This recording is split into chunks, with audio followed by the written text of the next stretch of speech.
राष्ट्र सर्वप्रथम, राष्ट्र सर्वप्रथम, राष्ट्र सर्वप्रथम, राष्ट्र सर्वप्रथम। राष्ट्र सर्वप्रथम की बात कार्यक्रम में आप सभी राष्ट्रवासियों का हार्दिक स्वागत है। राष्ट्रपति द्रौपदी मुर्मू ने राष्ट्रपति भवन सांस्कृतिक केंद्र में आयोजित राजाजी उत्सव में शिरकत की और कार्यक्रम की शोभा बढ़ाई। इस अवसर पर उन्होंने देश की समृद्ध सांस्कृतिक विरासत और मूल्यों को आगे बढ़ाने में ऐसे आयोजनों की महत्ता पर बल दिया।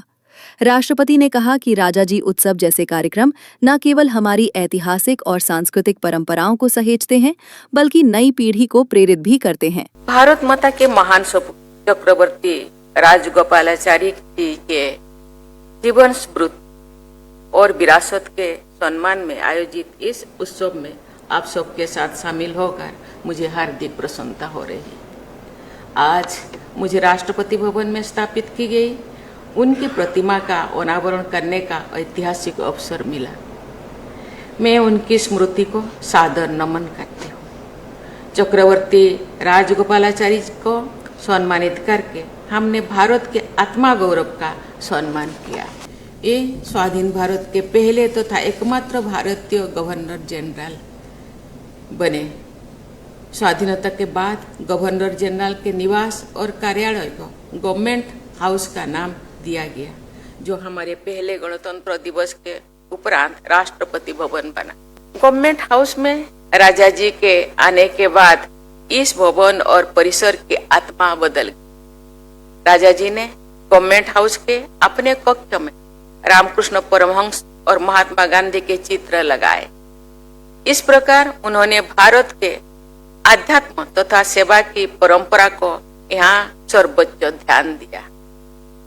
ब्रिटिश शासन के विरुद्ध स्वाधीनता संग्राम का नेतृत्व करने वाले राष्ट्रपिता महात्मा गांधी के चित्र से गवर्नमेंट हाउस के अपने कक्षों को सुशोभित करके राजा जी ने एक स्पष्ट संदेश दिया।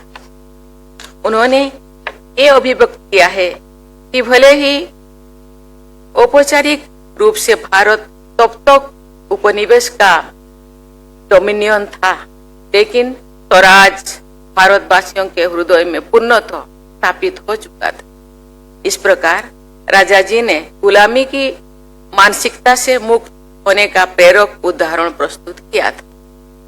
भारत की विरासत पर गर्व करने और गुलामी की मानसिकता को अफसोस को समाप्त करने का जो राष्ट्रीय अभियान देशवासियों ने अपनाया है, उसमें राजा जी के आदर्श परिलक्षित होती है। जब राजा जी गवर्नर जनरल बने तो उस समय के एक अत्यंत सम्मानित कार्टूनिस्ट शंकर ने अलंकृत वेशभूषा में राजा जी का स्केच बनाया, जो बहुत प्रसारित हुआ। लेकिन राजा जी ने गवर्नर जनरल के रूप में भी अपने खादी के सामान्य वस्त्रों को ही अपनाए रहे। वे जीवन में सादगी और भारतीयता को के पक्षधर अपने खान पान, रहन सहन और विचारों से ये देशवासियों के लिए आदर्श प्रस्तुत किए। वाइसराय हाउस की एक संपत्ति देहरादून में थी, जिसे अब राष्ट्रपति निकेतन के नाम से जाना जाता है। ब्रिटिश वाइसराय और गवर्नर जनरल देहरादून में जंगलों के बीच स्थित उस परिसर में शिकार खेलने जाया करते थे। राजा जी के आगमन के बाद देहरादून का वो स्थान शांतिपूर्वक विचार करने और राष्ट्रहित में कार्य करने का स्थल बन गया है।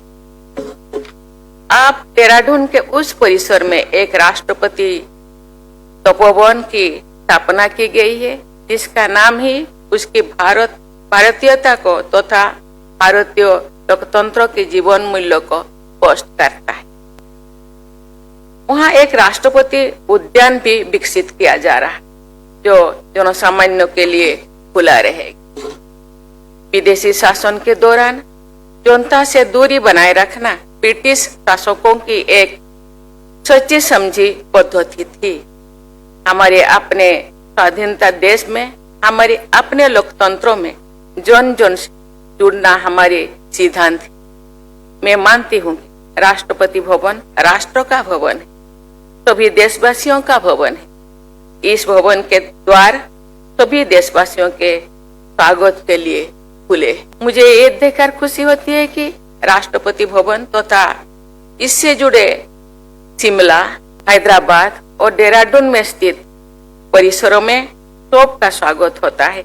लोग घूमने आते हैं तथा भारतीय लोकतंत्र को परंपराओं से अवगत होते हैं।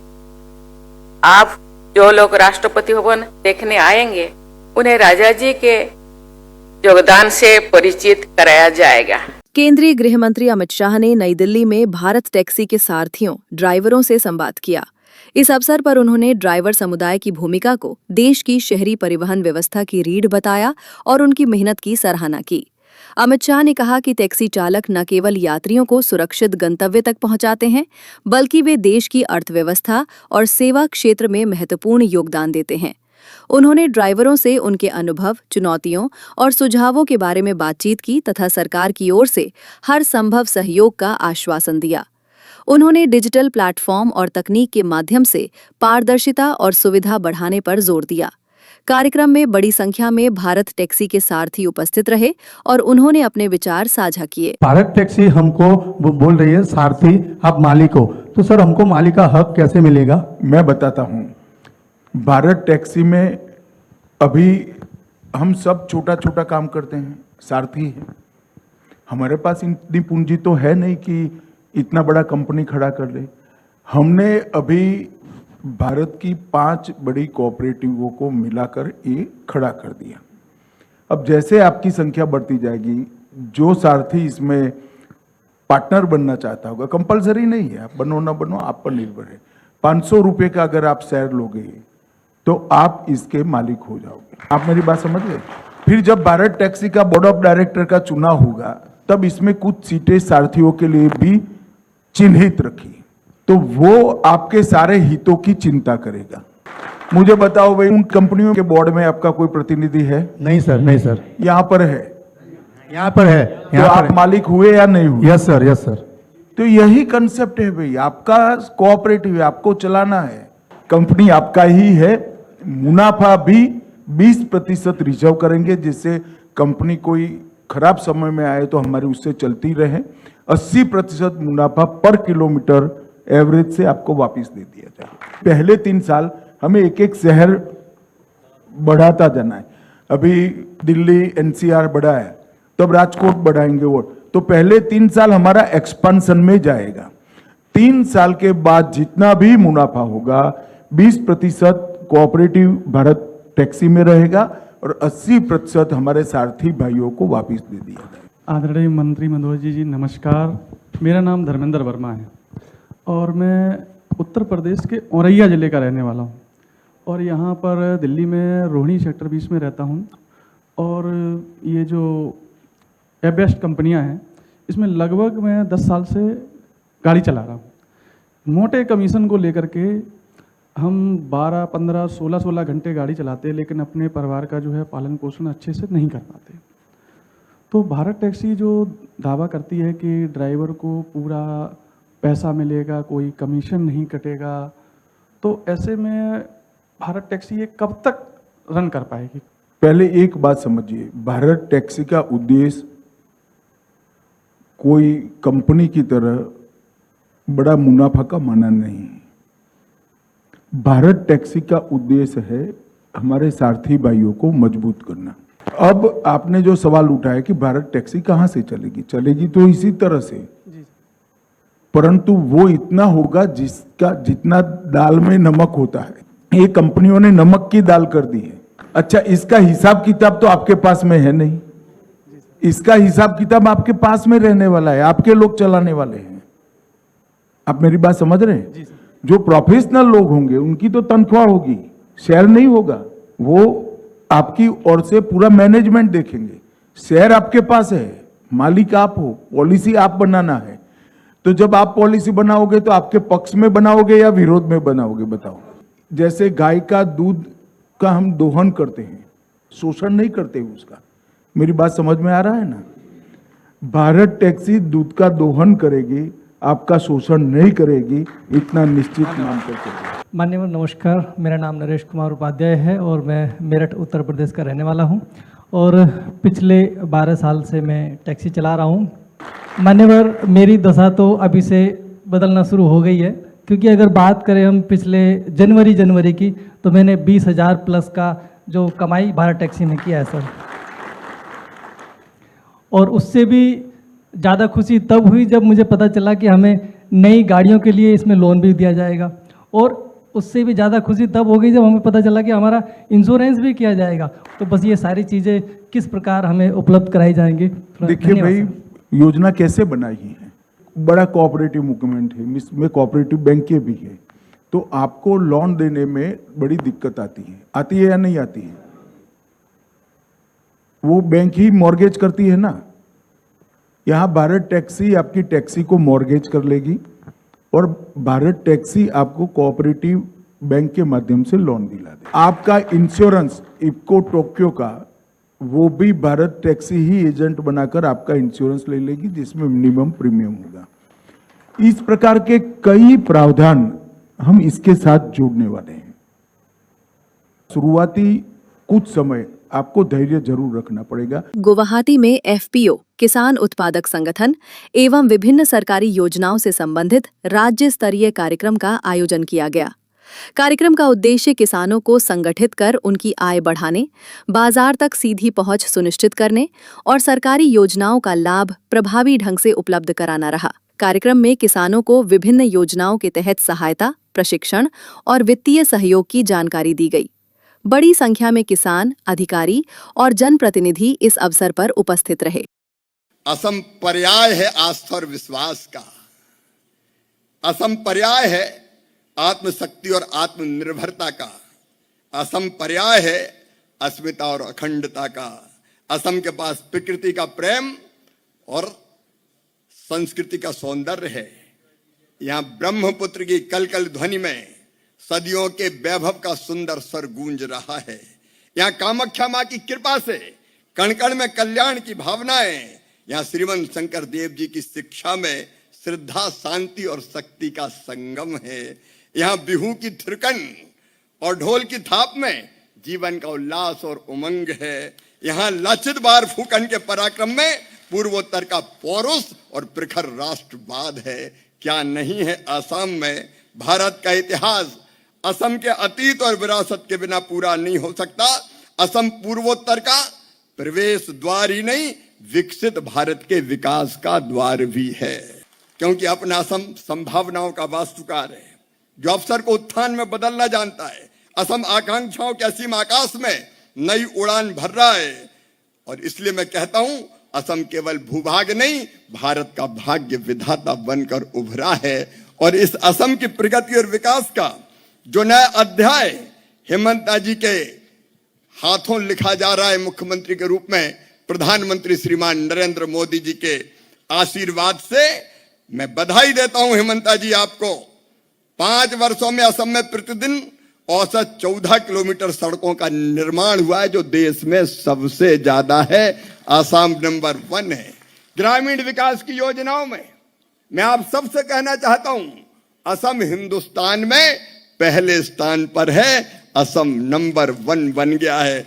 और सचमुच में अगर बताएं हम भाजपा के कार्यकर्ताओं के लिए, तो जनता ही सचमुच में जनार्दन है। गरीबों की सेवा ही भगवान की पूजा है। काय के लिए सरकार बनी है? इसलिए क्योंकि गरीबों को भी तो जीने का हक और मुस्कुराने का अधिकार है। उनके पास बड़े भवन ना हो, लेकिन बच्चों को रहने के लिए छोटा पक्का मकान तो चाहिए।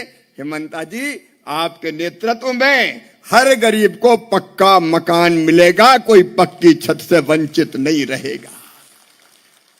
और अभी हेमंता भाई कह रहे थे कि खाली हाथ नहीं आए। अभी आज प्रधानमंत्री ग्राम सड़क योजना की सड़कें तो दी है, जैसा कि आपकी जानकारी में है। ये 1817 करोड़ 91 लाख रुपए की सड़कें हैं। 528 से ज्यादा सड़कें बनेंगी, 62 पुल भी बनेंगे। लेकिन हेमंता जी, मैं और भी चिट्ठियां साथ लाया हूं। एक आपने मांगा था, अभी रंजीत दा बोल रहे थे कि हमारे मजदूरों को मनरेगा, अभी अब विकसित भारत जी राम जी हो गई, लेकिन अभी मनरेगा चल रही है, उसके बाद विकसित भारत जी राम जी बदल जाएगी। आपने कहा कि और मैंडेट चाहिए, मतलब काम करने के लिए, मजदूरी के लिए और पैसे चाहिए। तो आपने जो कहा हम 3 करोड़ मैंडेज और बढ़ाएंगे और 1100 करोड़ रुपया आसाम को और देंगे, ताकि हमारा गरीब भाई बहन कोई भी काम से वंचित ना रह पाए, उसको पर्याप्त मात्रा में काम मिले। इसके साथ साथ किसान भाइयों, पल्सेस मिशन के अंतर्गत 42 करोड़ रुपए की राशि दाल दलहन मिशन के अंतर्गत आसाम को जारी की जा रही है। आपने जो पावर टिलर की आवश्यकता यहां बताई थी अतुल जी, मान्य अभी हम लोगों ने बाहर देखी, तो पावर टिलर के लिए भी स्वयं योजना के अंतर्गत 40.5 करोड़ रुपए की अतिरिक्त राशि जारी करने का आदेश लेकर मैं आया हूं। और उसके साथ साथ हमने डिजिटल मिशन के लिए भी 4.5 करोड़ रुपए की राशि जारी की है। और सरसों की खरीद, अब आप तो कमाल हैं, आप तो धान में एमएसपी पे 250 रुपया ज्यादा देते हैं और सरसों में मुझे बताया 500 रुपया ज्यादा देते हैं। एक बार फिर तालियां बजा के स्वागत कीजिए मुख्यमंत्री जी का और सरकार का। और सरसों की खरीद के लिए भी 62,500 मीट्रिक टन का आदेश लेके मैं आया हूं। और ये सारी चिट्ठियां मैं माननीय मुख्यमंत्री जी को यहां भेंट कर रहा हूं, ताकि असम की जनता को इसका लाभ मिल सके। अभी समय है एक ब्रेक का, हम चलते हैं ब्रेक पर, आप कहीं जाए नहीं, छोटा सा ब्रेक। श्रेया फर्निशिंग लेकर आया है आपके लिए होम कलेक्शन, जिसमें आपको मिलता है upholstery fabric, designer curtains, home and office decoratives, carpets and sofa cover कम से कम दाम में कीर्ति नगर में आपके लिए उपलब्ध है। Kamal Buildtech Private Limited, fulfilling promises. With our professional team and experience of delivering projects, in past we guarantee you peace of mind and top quality work in an affordable price. और अधिक खबरों के लिए आप हमारे YouTube channel दैनिक India दर्पण को अभी सब्सक्राइब करें और नोटिफिकेशन के लिए बेल आइकन को प्रेस करना ना भूलें। राष्ट्र सर्वप्रथम की बात कार्यक्रम में ब्रेक के बाद एक बार फिर आप सभी राष्ट्रवासियों का स्वागत। सिंगापुर में भारतीय प्रवासी समुदाय के साथ एक विशेष संवाद कार्यक्रम का आयोजन किया गया, जिसमें भारतीय मूल के नागरिकों, पेशेवरों, उद्यमियों और छात्रों ने उत्साहपूर्वक भाग लिया। कार्यक्रम का उद्देश्य भारत और सिंगापुर के बीच मजबूत होते संबंधों को रेखांकित करना तथा प्रवासी भारतीयों के योगदान की सराहना करना था। संवाद के दौरान वक्ताओं ने भारत की तेज आर्थिक प्रगति, स्टार्टअप इकोसिस्टम, डिजिटल क्रांति और वैश्विक मंच पर बढ़ती भूमिका पर प्रकाश डाला। प्रवासी भारतीयों ने भी अपने अनुभव साझा किए और दोनों देशों के बीच व्यापार, शिक्षा, तकनीक और सांस्कृतिक सहयोग को और सुदृढ़ करने पर चर्चा की। भारत से सुदूर सिंगापुर में भारतीय समुदाय के साथ आज के समारोह में बहनों और भाइयों का इस उत्साह के लिए हृदय से अभिनंदन करता हूं। और भारतीय समुदाय इतनी दूर रह करके भी अपनी मातृभूमि के प्रति जो लगाव रखता है, हम सबको भी भारत के विकास के लिए, अपनी मातृभूमि के प्रति कुछ कर गुजरने के लिए वह एक नया उत्साह पैदा करता है। मैं सचमुच आपके इस उत्साह के लिए आप सभी का हृदय से अभिनंदन करता हूं, आपका स्वागत करता हूं। बहनों और भाइयों, भारत के बारे में 5000 वर्ष पहले हमारे एक ऋषि ने कहा था कि दुर्लभम भारतीय जन्म मानुषम तत्र दुर्लभम, यानी भारत में जन्म लेना दुर्लभ है और उसमें भी मनुष्य के रूप में जन्म लेना। और आप सबको इस बात पर गौरव की अनुभूति होगी कि आपने या आपके किसी पूर्वज ने भारत की धरती पर जन्म लिया है और वही रूट आज सिंगापुर में आपको भारत की धरती के प्रति आकर्षित करती है। सचमुच ये हर भारतीय के लिए गौरव का विषय होना चाहिए।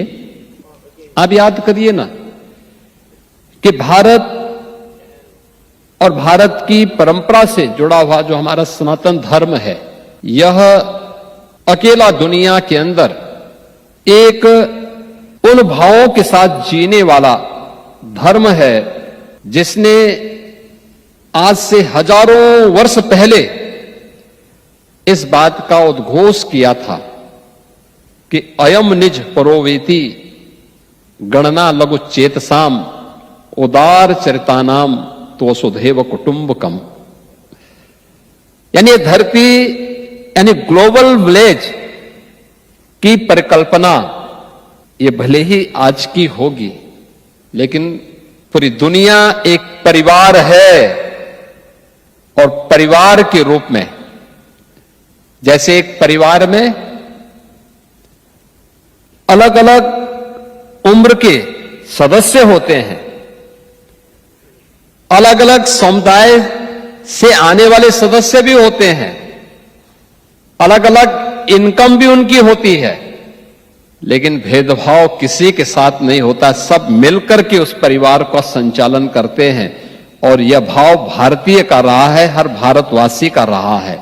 और भारत उसी दिशा से दुनिया के अंदर आज भी दुनिया के प्रति वही भाव रखता है जिसके बारे में हमारे यशस्वी प्रधानमंत्री जी कहते हैं, सबका साथ सबका विकास। आज हम सबको इस बात पर गौरव की अनुभूति होती है कि नया भारत आज दुनिया के अंदर अपनी ताकत दिखा रहा है। नए भारत पर हर भारतवासी को गौरव की अनुभूति होनी चाहिए और वो नया भारत जो बहुत शीघ्र दुनिया की तीसरी बड़ी अर्थव्यवस्था के रूप में अपने आप को स्थापित करेगा। प्रधानमंत्री मोदी जी के विजनरी लीडरशिप में भारत आज दुनिया की तीसरी बड़ी अर्थव्यवस्था के रूप में स्थापित हो रहा है, वर्ल्ड क्लास इंफ्रास्ट्रक्चर के साथ। बार एसोसिएशन जयपुर की नवनिर्वाचित कार्यकारिणी का शपथ ग्रहण समारोह गरिमामय वातावरण में आयोजित किया गया। कार्यक्रम में अधिवक्ताओं की बड़ी संख्या में उपस्थिति रही। समारोह के दौरान नवनिर्वाचित पदाधिकारियों ने अपने दायित्वों का निर्वहन निष्ठा और ईमानदारी से करने की शपथ ली। इस अवसर पर मुख्य अतिथि के रूप में उपस्थित गणमान्य व्यक्तियों ने न्याय व्यवस्था को सुदृढ़ बनाने में अधिवक्ताओं की महत्वपूर्ण भूमिका पर प्रकाश डाला। वक्ताओं ने कहा कि बार और बेंच के बीच बेहतर समन्वय से न्याय प्रणाली और अधिक प्रभावी बनती है। कार्यक्रम में अधिवक्ताओं के हितों की रक्षा, पारदर्शिता और पेशेवर नैतिकता को सर्वोच्च प्राथमिकता देने का संकल्प दोहराया गया।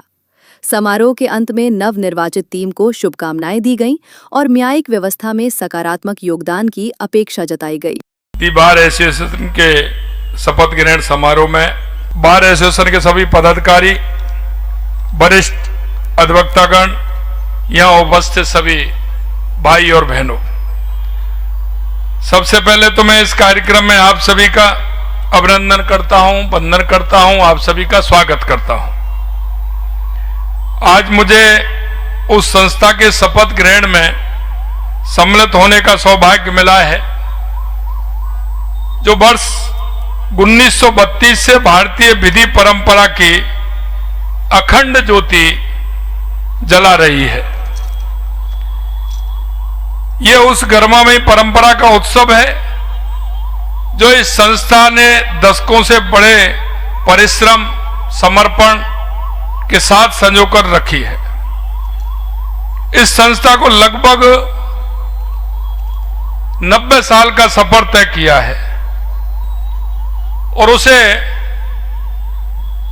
यह गौरव प्राप्त है। गौरव उन तमाम अधिवक्ताओं की साधना का परिणाम है जिन्होंने संस्था को अपने जीवन का हिस्सा बनाने का काम किया है। यहां से निकले न्यायाधीशों, वरिष्ठ अधिवक्ताओं ने राजस्थान में नहीं, पूरे देश में न्यायिक चेतना को एक नई ऊंचाई दी है। यहां के अधिवक्ता आम नागरिकों की आवाज बने और कानून जागरूकता का दीपक जलाए रखा। ये संस्था विधि की परंपरा, अनुशासन, तर्क की परिपक्वता और बौद्धिक उत्कृष्टता का केंद्र है। उत्तर भारत के सबसे बड़े और प्रतिष्ठित बार एसोसिएशन में जयपुर बार एसोसिएशन का आज भी अपना एक विशिष्ट स्थान है। आज जो नए पदाधिकारी शपथ ले रहे हैं, मैं उन्हें हृदय की गहराइयों से बधाई और शुभकामनाएं देता हूं। अपने एसोसिएशन के अपने साथियों का विश्वास उन्होंने जीता है इस विश्वास को बनाए रखना आपकी सबसे बड़ी जिम्मेदारी है। मेरी कामना है कि आपका कार्यकाल न केवल एसोसिएशन के लिए बल्कि समूचे अधिवक्ता समाज और जनता के लिए उपयोगी साबित हो। आप सब मिलकर इस संस्था को और अधिक ऊंचाइयों तक ले जाएं, ये मेरी शुभकामना है। और जब अधिवक्ताओं का चुनाव हो तो इसमें तो कोई शंका ही नहीं है कि उनका उद्देश्य देश और समाज के लिए समर्पित होता है। उनका उद्देश्य समाज को दिशा देने का होता है। उनका उद्देश्य समाज की अंतिम पंक्ति में खड़ा व्यक्ति उसको न्याय देना होता है। इसलिए मित्रों, ये चुनाव को और चुनाव की श्रेणी को हमें उस तरह से देखना चाहिए कि आने वाले युवा साथी भी देखें, हमारे काम को आगे आने वाली जो हमारी पीढ़ी है वो उस पीढ़ी उस काम से संज्ञा लेकर के आगे इस बार एसोसिएशन के काम भी हों और समाज के काम भी हों। क्योंकि मुझे पता है साथी, अधिवक्ता न्याय व्यवस्था की सबसे महत्वपूर्ण कड़ी है। आपके बिना न्याय का अस्तित्व संभव नहीं है। आपकी तर्क शक्ति, ज्ञान, प्रतिबद्धता ही इस व्यवस्था को की असली ताकत है। अधिवक्ता का काम केवल अदालत में बहस करना नहीं होता। आपकी भूमिका इससे कहीं अधिक होती है, क्योंकि आप संविधान के संरक्षक हैं, आपका मौलिक अधिकारों के रक्षक हैं और लोकतंत्र के प्रहरी हैं।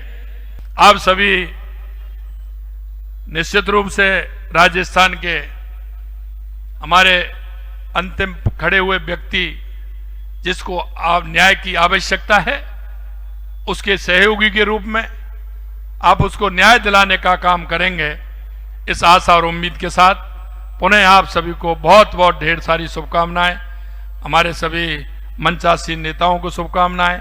और आप निश्चिंत रहिए, हम आपकी समस्या समाधान के लिए हैं और धीरे धीरे मिलकर के हम उन समस्याओं का समाधान भी करेंगे, आगे काम को आगे भी बढ़ाएंगे।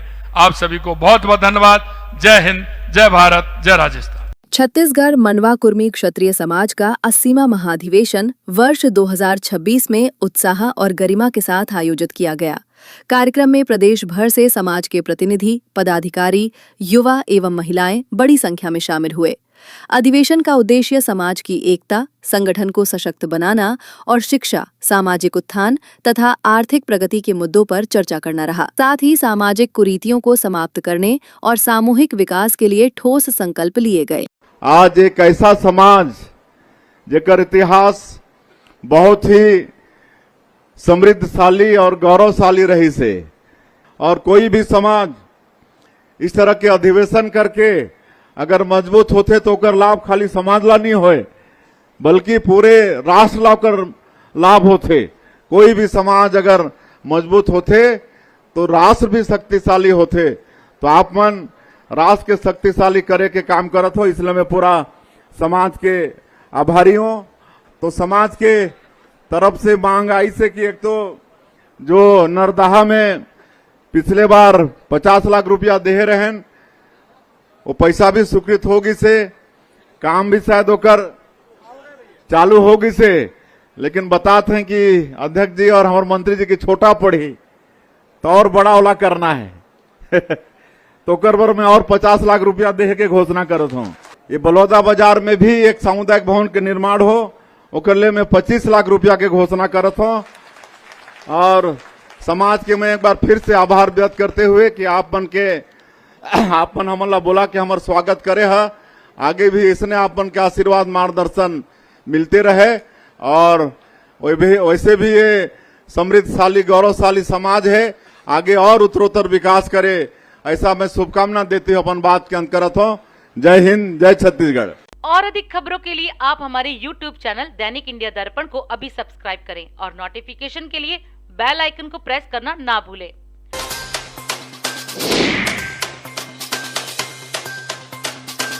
आज हम इस कार्यक्रम में आपसे विदा लेते हैं। आप अन्य खबरों के लिए बने रहे। राष्ट्र सर्वप्रथम, वंदे मातरम, जाग उठा है भारत। राष्ट्र सर्वप्रथम, राष्ट्र सर्वप्रथम। इमं